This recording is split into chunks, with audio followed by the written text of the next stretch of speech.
Hello, my dear students. Welcome to our digital platform Aravali education.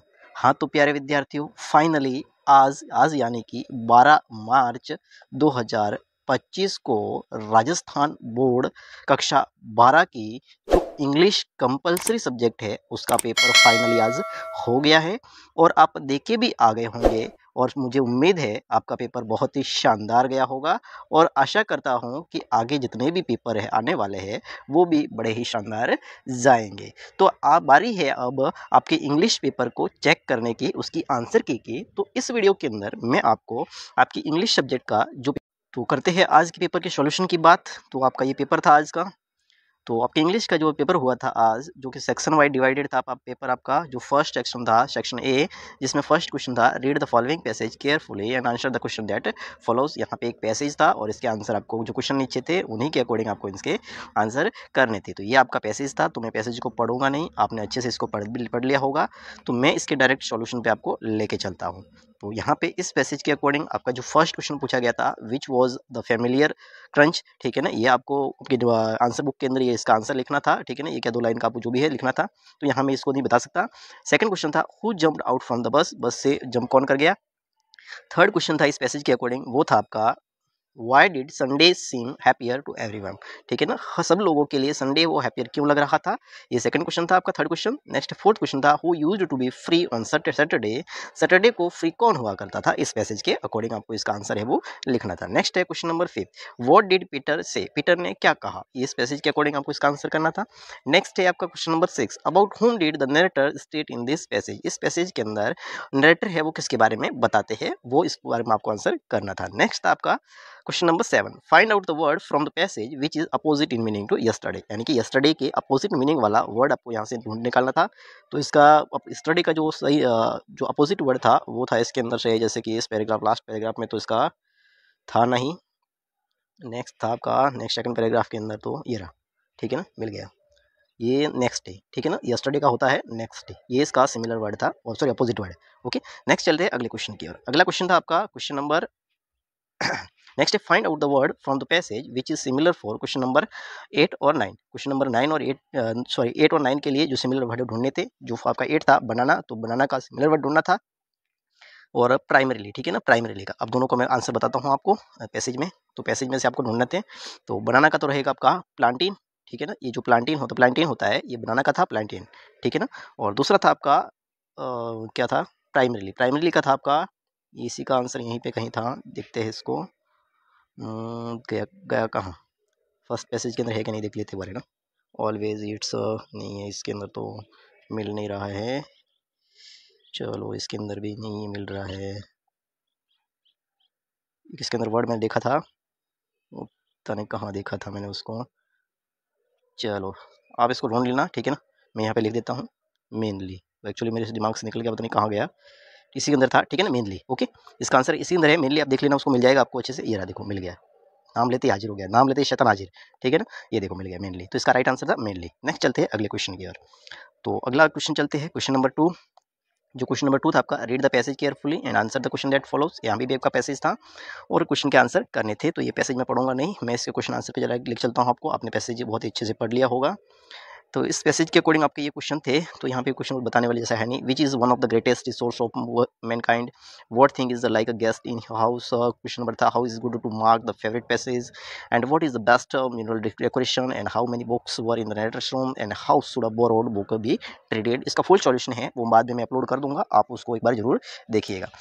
Next है आपका section B. जो section A था वो हमने कर दिया है कवर। नेक्स्ट सेक्शन बी था आपका, सेक्शन बी था आपका क्वेश्चन नंबर 3, यू आर मोहित और मोनिका लिविंग इन जयपुर। अपने आप को मोहित और मोनिका मानना है, जयपुर में रहते हैं आप। You are searching for a groom for your sister, आप अपनी सिस्टर के लिए एक ग्रूम, एक दूल्हे को ढूंढ रही है। And draft an advertisement for newspaper, तो आपको यहाँ पे एडवर्टाइजमेंट न्यूज़पेपर के लिए लिखना था, एडवर्टाइज इन क्लासिफाइड कॉलम, ठीक है ना। आपको कॉलम बना करके क्लासिफाइड करते हुए एडवर्टाइजमेंट बनाना था, ठीक है ना। या फिर आपको इसी के ऑप्शनल में था, अगर ये नहीं करो तो आपको करना था, you are Pawan Pooja in the student of class 12th, write your opinion on favour of women education. Women education के फेवर में आपके ओपिनियन है वो लिखने थे आपको, पूजा या पवन मानते हुए 12th के। ठीक है ना। नेक्स्ट है आपका अगला क्वेश्चन था सेक्शन बी के अंदर आपका फोर्थ क्वेश्चन था, your school organised an educational tour to Jaipur. आपके स्कूल ने एजुकेशनल टूर जयपुर के लिए ऑर्गेनाइज किया है। राइट अ रिपोर्ट, यहाँ पे आपको एक रिपोर्ट लिखनी थी in about 100 words for the school magazine. School magazine के लिए रिपोर्ट लिखनी थी using the given hints and your experience. आपका एक्सपीरियंस भी यूज कर सकते हो और हिंट्स का भी यूज करके आपको एक रिपोर्ट लिखनी थी एजुकेशनल टूर के लिए। ओके, नेक्स्ट इसी के ऑप्शनल में था, आपको ये नहीं करना था तो आपको ये कर सकते थे आप, right a paragraph in about 100 words. 100 words के अंदर आप पैराग्राफ लिख सकते थे और वो था बेनिफिट्स ऑफ मॉर्निंग वॉक, यानी कि मॉर्निंग वॉक के अंदर जो बेनिफिट रहते हैं हमारे उसके बारे में, यानी कि सुबह की जो चहल पहल होती है, सुबह का टहलना, उसके बारे में जो आपके लाभ होते हैं उसके बारे में, बेनिफिट के बारे में आपको बताना था।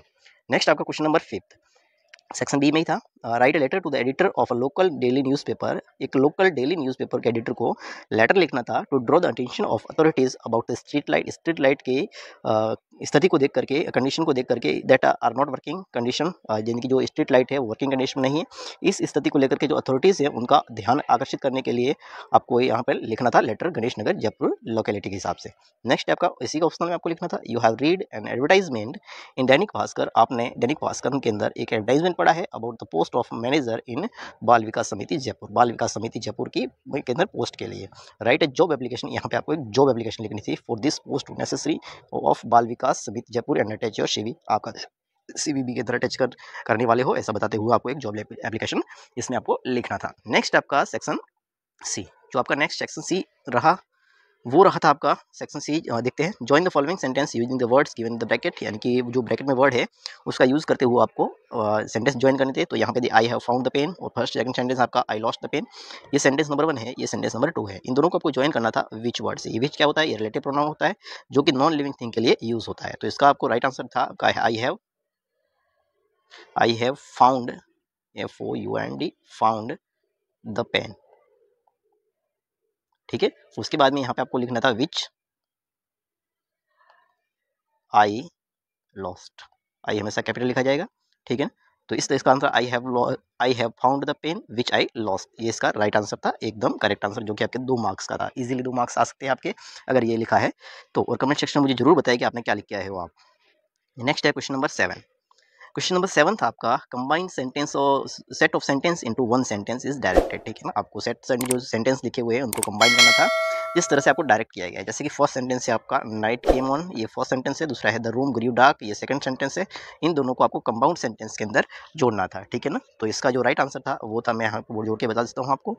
जैसे कि कंपाउंड में नाइट केम, उसके बाद आपको कोमा लगानी थी, द रूम, सॉरी एंड, यहाँ पे रहेगा आपका and, the room grew dark. ठीक है, ये इसका एकदम राइट आंसर था। मुझे कमेंट सेक्शन में जरूर बताएं कि आपने क्या लिख किया है वो आप। नेक्स्ट चलते हैं अगले क्वेश्चन की ओर। अगला प्रश्न था आपका क्वेश्चन नंबर 8।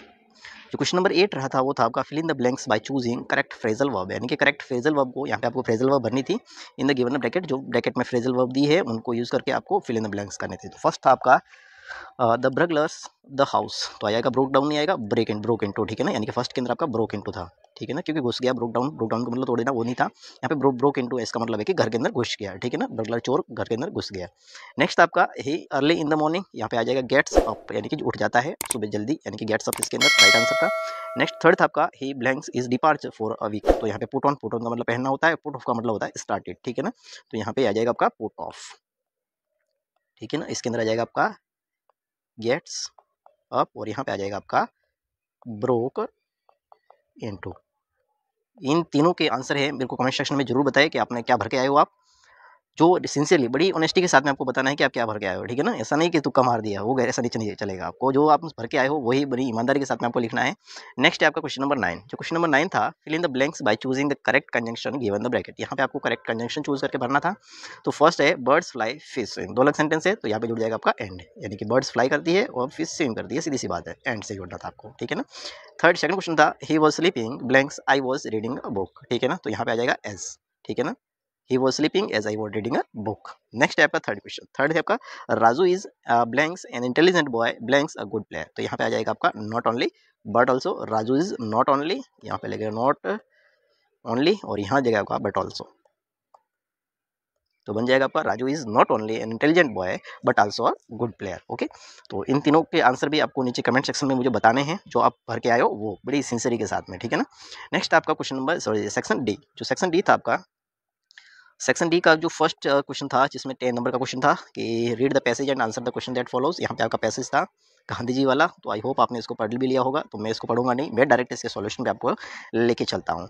तो आपका जो सॉल्यूशन में देखते हैं, इस 10th पैसेज के अकॉर्डिंग आपका फर्स्ट क्वेश्चन था capital of Champaran was. Option A था Muzaffarpur, option B Calcutta, option C Motihari और ऑप्शन डी है वो तिरवट। तो यहाँ पे कैपिटल ऑफ चंपारण था मोतीहरी, ठीक है ना, यानी कि ऑप्शन सी है वो इसका एकदम राइट आंसर था। और आप क्या भर के आए हो मुझे जरूर बताइएगा, ठीक है। नेक्स्ट चलते हैं अगले क्वेश्चन की ओर। अगला प्रश्न था आपका क्वेश्चन नंबर सेकंड, जो कि क्वेश्चन नंबर सेकंड है, इसी पैसेज के अकॉर्डिंग था where did vast multitude greet Gandhi, ठीक है ना। तो आपका at the village, option B था आपका at railway station, option C था एट हाउस और ऑप्शन डी था आपका एट द हेडक्वार्टर। तो इसका सेकंड का आपका राइट आंसर था वो था आपका ऑप्शन बी, यानी कि एट द रेलवे स्टेशन एकदम करेक्ट आंसर था। नेक्स्ट चलते हैं अगले क्वेश्चन की तरफ। अगला आपका था थर्ड क्वेश्चन, इसी पैसेज का था, वो हैड बीन मेल्ट्रेटेड, ठीक है ना। मेल्ट्रेटेड किसको कहा गया है, तो वो किया गया था आपका option A peasant, option B lawyer, option C Gandhi, option D है आपका मैसेंजर। तो यहाँ पे इसका राइट आंसर था वो था आपका ऑप्शन ए, यानी कि पीजेंट्स को मेल ट्रीटेड किया गया, ठीक है। नेक्स्ट चलते हैं अगले क्वेश्चन की तरफ। अगला क्वेश्चन था आपका question number 4, who started out on the back of an elephant. Elephant के बैक पर किसने स्टार्ट करना शुरू किया, ठीक है ना। तो option A messenger, option B lawyer, option D superintendent, option D है गांधी। तो यहाँ पे इसका राइट आंसर था वो था आपका option B Gandhi, option D Gandhi. Next move करते हैं अगले क्वेश्चन की ओर। अगला आपका क्वेश्चन था question number 5, which place Gandhi used as his headquarters. Gandhi ji है वो अपने हेडक्वार्टर्स किस जगह को यूज किया करते थे। ऑप्शन ए है आपका railway station, option B house, option C town hall, option C है सुप्रीटेंडेंट्स ऑफिस। तो यहाँ पे किसका यूज करते थे, वो एक घर का यूज करते थे, यानी कि ऑप्शन ए है इस पैसेज के अकॉर्डिंग इसका एकदम राइट आंसर है। नेक्स्ट मूव करते हैं अगले क्वेश्चन की ओर। अगला क्वेश्चन है और लास्ट क्वेश्चन है इस पैसेज का आपका, who ordered Gandhi to return to town. Option A superintendent's messenger, option C B lawyer, option C villagers, option D है पुलिसमैन। तो इसका राइट आंसर था वो था आपका ऑप्शन डी, यानी कि पुलिसमैन। इन 6 क्वेश्चन के अंदर आपने क्या भर के आए हो, ठीक है ना, वो नीचे कमेंट सेक्शन में मुझे जरूर बताए, बड़ी ही ईमानदारी के साथ में आप बताइएगा। ओके, नेक्स्ट चलते हैं अगले क्वेश्चन की ओर। अगला आपका क्वेश्चन था क्वेश्चन नंबर 11। क्वेश्चन नंबर 11 था, थोड़ा सा लेंथी था, कि answer any one of the following question in about 60 word. 60 word के अंदर आपको आंसर करना था किसी एक का। डिस्क्राइब एम हेमल और या फिर डिस्क्राइब रेड ट्रैप शेलर, यानी कि आपके द लास्ट लेसन से और द रेड ट्रैप से आया था। इनमें से किसी एक के बारे में आपको 60 वर्ड्स के अंदर डिस्क्राइब करके बताना था। नेक्स्ट मूव करते हैं अगले क्वेश्चन की तरफ। अगला क्वेश्चन था आपका question number 12, answer the following question in about 20 to 30 words, यानी कि 20 to 30 वर्ड्स के अंदर आपको आंसर करने थे दोनों के, ठीक है ना। What did happen when the narrator started down a third time, ठीक है ना। जब तीसरी बार नरेटर ने स्टार्ट किया नीचे की तरफ जाना, तो क्या हुआ, डीप वाटर से आपको ये क्वेश्चन आया था। नेक्स्ट आपका second question, what was Sahib full name, Sahib का फुल नेम क्या था, and what was the meaning of his name, और उसके नाम का मतलब भी क्या था। लॉस्ट स्प्रिंग वाले चैप्टर से ये क्वेश्चन आया था। नेक्स्ट आपका क्वेश्चन नंबर 13। क्वेश्चन नंबर 13 है वो था आपका, explain any one of the following stanza with reference to context, ठीक है ना। आपको रेफरेंस टू कॉन्टेस्ट में किसी एक स्टेंजा को एक्सप्लेन करने के बताना था, ठीक है ना। ये फर्स्ट था आपका और ये सेकंड स्टेंजा। आई होप आपने इसको अच्छे से किया भी होगा। अब मुझे नेक्स्ट सेक्शन में जरूर बताइएगा कमेंट सेक्शन में कि आपने कौन सा वाला किया है, ठीक है ना। नेक्स्ट चलते हैं अगले क्वेश्चन की तरफ। अगला क्वेश्चन था question number 14, answer the following question number 60 word. 60 word के अंदर आपको आंसर करने थे किसी एक के बारे में। Right the theme of the poem my mother eight 66, my mother eight 66 poem की आपको थीम बतानी थी। और या फिर इसी के ऑप्शन में था आपका, right the theme of poem और रोड साइड स्टैंड, या फिर रोड साइड स्टैंड वाली पोएम की थीम बतानी थी। नेक्स्ट मूव करते हैं अगले क्वेश्चन की तरफ। अगला क्वेश्चन था क्वेश्चन नंबर 15। क्वेश्चन नंबर 15 था, answer the following question in about 20 to 30 words. 20 to 30 words के अंदर आपको आंसर करने थे। फर्स्ट आपका, list the thing of beauty mention in the poem. A thing of beauty वाली जो पोएम है, उस पोएम के अंदर ब्यूटी से रिलेटेड जो चीजें हैं मेंशन की गई है, उनको यहाँ पे आपको लिस्ट बना करके लिखना था। सेकंड था आपका, why were aunt Jennifer's finger fluttering. जो आंट्स जेनिफर के फिंगर है वो फ्लटिंग क्यों कर रहे थे। आंट्स जेनिफर टाइगर्स वाली ये पोएम से ही आपका क्वेश्चन आया था। नेक्स्ट मूव करते हैं अगले क्वेश्चन की तरफ। आपका अगला क्वेश्चन है question number 16, answer the following question in about 60 words. 60 words के अंदर आपको आंसर करना था किसी एक के बारे में। तो फर्स्ट क्वेश्चन था, why did the narrator imagine the third level, ठीक है ना। जो नरेटर है वो थर्ड लेवल को इमेजिन उसने क्यों किया, द थर्ड लेवल से ये क्वेश्चन आया था। इसी के ऑप्शनल में था आपका, why did the narrator fall about with the laughter, यानी कि जो नरेटर है वो हंस क्यों पड़ा, उसके बारे में आपको बताना था। We too are human being memorise our childhood of childhood, यानी कि इस चैप्टर से ये क्वेश्चन आया था। नेक्स्ट मूव करते हैं अगले प्रश्न की तरफ। अगला क्वेश्चन था आपका क्वेश्चन नंबर 17। क्वेश्चन नंबर 17 था answer the following question in about 20 to 30 words. 20 to 30 words के अंदर दोनों के आंसर आपको करने थे। क्वेश्चन नंबर फर्स्ट था 17 का, why did Derry want to go to meet Mister Lamb second time. तो why did Derry want to go to meet, यानी कि डैरी है वो जाना क्यों चाहती थी मिलने के लिए मिस्टर लैम को second time, on the face of it, यानी कि यहाँ से ये आया था। और सेकंड था आपका, do you agree with Sadao acts, क्या आप सदाओ के एक्ट से एग्री है, एक्सप्लेन करके बताना था। द एनिमी वाले चैप्टर से ये क्वेश्चन आया था आपका। नेक्स्ट मूव करते हैं अगले क्वेश्चन की ओर। अगला क्वेश्चन था आपका question number 18 choose the correct alternative. Correct alternative को चूज करना था। फर्स्ट था आपका हु वाज लाउसिया, ठीक है ना, तो यहाँ पे आपका नरेटर्स वाइफ, सेम्स वाइफ, या फिर गारफील्ड्स वाइफ या नन। जिसके अंदर फर्स्ट का आपका राइट आंसर था वो था आपका ऑप्शन ए, यानी कि नरेटर्स वाइफ। तो लॉसिया कौन थी, लॉसिया थी वो नरेटर की वाइफ थी। नेक्स्ट आपका सेकंड क्वेश्चन 18 का, how many rings were sent to ड्यूरिशानी, ठीक है ना, जो भी है दुरेशानी जो भी है, ठीक है ना, दुरेशानी, यानी कि उसको कितनी रिंग्स भेजी गई।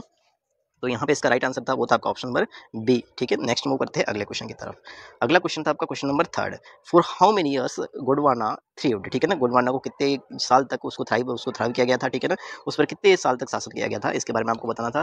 तो यहाँ पे इसका राइट आंसर था वो था आपका ऑप्शन बी, यानी कि 500 मिलियन। नेक्स्ट मूव करते हैं अगले क्वेश्चन की तरफ। अगला क्वेश्चन था आपका question number 4, the name of Russian research vessel was, ठीक है ना, उस रशियन रिसर्च वेसल का क्या नाम था वो आपको बताना था। एकेडमिक सोकलेस्की या फिर एकेडमिक सोकलेस्की, ठीक है ना, उस तरह से क्या था एकेडमिक, ये भी एकेडमिक, सब एकेडमिक के नाम थे, लेकिन राइट आंसर था वो था आपका ऑप्शन नंबर सी, यानी कि एकेडमिक, ये वाली स्पेलिंग थी, ठीक है ना। नेक्स्ट मूव करते हैं अगले क्वेश्चन की ओर। अगला क्वेश्चन आपका question number 5, what was the full name of Sadao, Sadao का नाम फुल नेम क्या था वो इसका आंसर करना था आपको। तो फिफ्थ के अंदर आपका राइट आंसर था वो था आपका ऑप्शन नंबर ए, डॉक्टर सदाओ, ठीक है ना, सदाओ का फुल नेम क्या था, डॉक्टर सदाओ। नेक्स्ट मूव करते हैं अगले क्वेश्चन की ओर। अगला क्वेश्चन था आपका क्वेश्चन नंबर 6। क्वेश्चन नंबर 6 है आपका, हनाज बेबी वॉज नियरली, जो हैनाज का बेबी था वो कितने साल का था, ठीक है ना। तो यहाँ पे इसका राइट आंसर था 6 का वो था आपका ऑप्शन सी, यानी कि 3 days ओल्ड, ठीक है, 3 साल का, सॉरी 3 दिन का। नेक्स्ट मूव करते हैं अगले क्वेश्चन की तरफ। अगला क्वेश्चन था आपका question number 7, who forbade Derry to go to the garden again. तो यहाँ पे इसका 7th का राइट आंसर था वो था आपका ऑप्शन नंबर डी, यानी कि डेरीज मदर, ऑप्शन डी है वो इसका राइट आंसर था। नेक्स्ट मूव करते हैं अगले प्रश्न। अगला प्रश्न था आपका क्वेश्चन नंबर था 8, हु वाज जुडीविन, ठीक है ना, जुडीविन कौन था। तो यहाँ पे बालाज फ्रेंड, जिकालास फ्रेंड, या फिर बालाज मदर, या फिर जिकालास मदर। तो यहाँ पे जो ये जुडीविन कौन था, तो ये था आपका ऑप्शन डी, जिकालास मदर, ठीक है ना, तो जुडीविन थी जिकालास मदर। नेक्स्ट मूव करते हैं अगले प्रश्न की ओर। आपका अगला क्वेश्चन था आपका क्वेश्चन नंबर 9, ठीक है, 9 है आपका, व्हाट इज वेडियाज, जो वेदाइज क्या है। तो वेदाइज क्या है, a song, a story, eating stuff, a man, ठीक है ना। तो वेदाइज क्या है वो था आपका ईटिंग स्टफ, यानी कि ऑप्शन सी है वो इसका एकदम राइट आंसर था। तो इस तरह से आज के आपके कंप्लीट पेपर का सॉल्यूशन है वो मैंने यहाँ पे बता दिया है। क्वेश्चन 1 से लेकर के आपके क्वेश्चन 18 तक सारे आंसर है मैंने यहाँ पे आपको 100% सही बताए हैं। तो आई होप आपने पेपर बहुत ही अच्छा किया होगा, अटेम्प्ट किया होगा। अब नीचे कमेंट सेक्शन में मुझे जरूर बताएं कि आपने कितने सही किए हैं। तो और बने रहिए हमारे साथ में ताकि नेक्स्ट पेपर के